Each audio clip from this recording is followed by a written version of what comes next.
Bonjour Fabrice Pichon. Bonjour Bob. C'est la troisième enquête de votre enquêtrice Marianne Braque, Oui, c'est ça? c'est ça. Avant de parler du pitch lui-même de Retour à mer, comment vous pouvez nous caractériser ce personnage de Marianne Braque?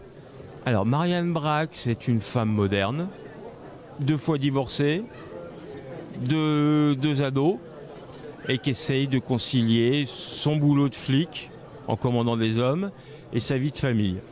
Inspiré d'un personnage réel ou non? Ah, pas du tout. En fait, c'est la fictif? symbiose, la synthèse de 2 femmes. Deux femmes, enfin 2 amies, et en fait j'ai pris un petit peu de chacune pour faire, non pas la femme idéale, mais voilà, pour faire le personnage, sur le physique, sur le caractère, sur leur vie privée même. Donc c'est vrai que je me suis pas mal inspiré de ces 2 personnes pour en faire la synthèse. Retour à mer, alors le troisième. Qu'est-ce qui lui arrive à cette Marianne Braque dans ce troisième?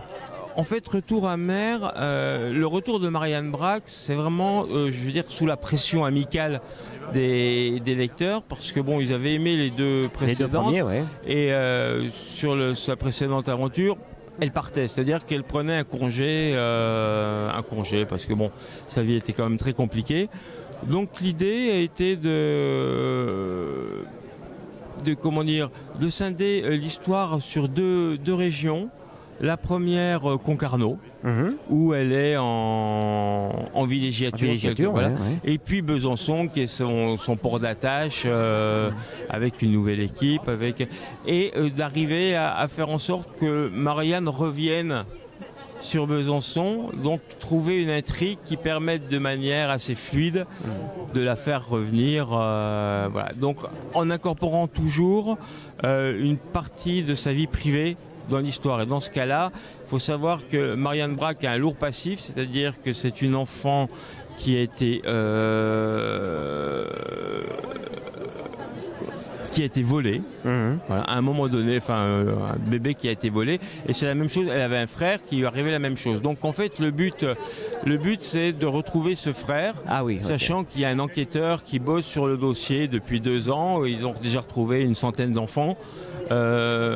C'est une secte qui les avait kidnappés. Donc ça, c'était dans le complexe du Prisme. Donc l'idée, c'était de reprendre cette partie de l'histoire et puis vraiment d'en faire quelque chose de personnel pour Marianne. Donc voilà, d'introduire le frère un peu, de voir aussi ce qu'elle pouvait imaginer, le frère idéal, et en fait, voilà, qui est assez loin de la réalité. Alors vous attachez particulièrement d'importance au repérage et à l'exactitude des détails de ce que vous mettez. On en parlait hier au dîner. Comment est-ce que vous travaillez? Sur documents, vous faites des recherches, des repérages?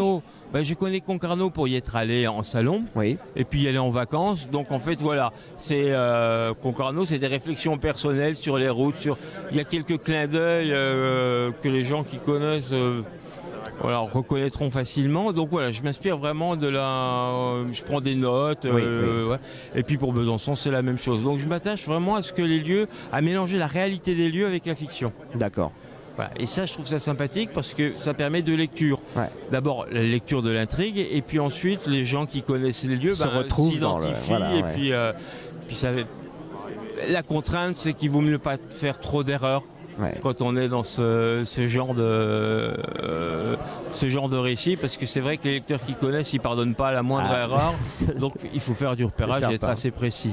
Merci en tout cas pour toutes ces précisions. Merci Bob. Et puis je vous souhaite un bon salon, parce qu'on est à Naux-les-Mines, le 3e salon de Naux-les-Mines, et ça démarre très fort là. Ça marche très très bien. Merci beaucoup Fabrice. Merci beaucoup.